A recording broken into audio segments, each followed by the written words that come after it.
Semangat pagi, mitra-mitra Nasa dimanapun Anda berada. Kali ini temanya adalah tentang nyamplung ya, terutama nanti kita mulai dari pembibitannya, karena ada yang meminta untuk pemupukannya bagaimana Pak pembibitan nyamplung itu ya, dan ini ada hitungannya tambahan per pupuk tanamannya ya, nanti kita bisa lihat pada tabelnya.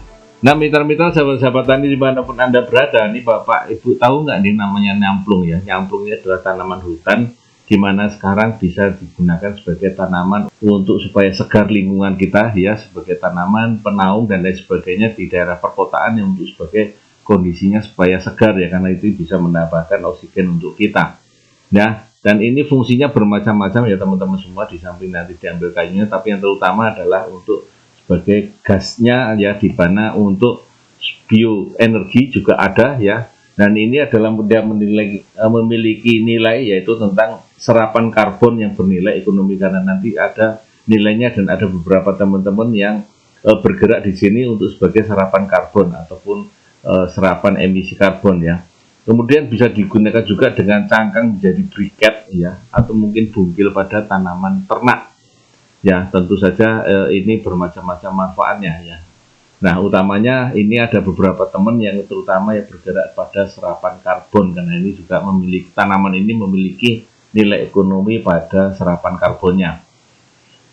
Nah sahabat-sahabat mitra-mitra agro ya, pada tahun pertama kita membutuhkan supernasanya itu 3 botol. Ini kita hitungnya kurang lebih sekitar 1.500 tanaman ya, atau 1.500 batang nyamplung ya. Makanya kita butuhkan di tahun pertama 3 botol supernasa, 14 botol POC, 14 botol hormonik, ini yang kecil. Kemudian glionya 6 kotak. Nah kemudian tahun ketiganya ini kita lihat di sini 8 botol 48, 8 kotak, dan ditambah dengan power nutrisi di tahun ketiganya. Karena kita ngambil buahnya maka kita menggunakan dengan power nutrisi teman-teman semua ya. Kemudian kita lanjutkan, ini adalah porsinya adalah seperti ini. Di tahun pertama ya, botol-botol tadi ataupun POC Nasa, ini super nasanya kita hitung 1, 2, 3 ya, 3 botol super nasa ya. Ini maka costnya nanti jatuhnya kurang lebih ditambah sekitar 110 ya rupiah per pohon untuk pemberian super nasa selama 3 kali pada tahun pertama.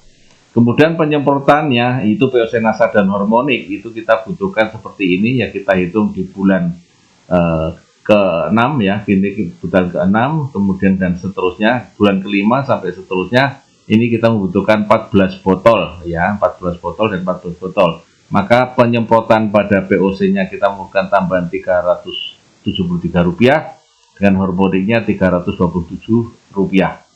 Kemudian ada glio ya, ini kita sebagai anti jamurnya, ini cukup kita berikan 2 kotak per 1.500 bibit nyamplung.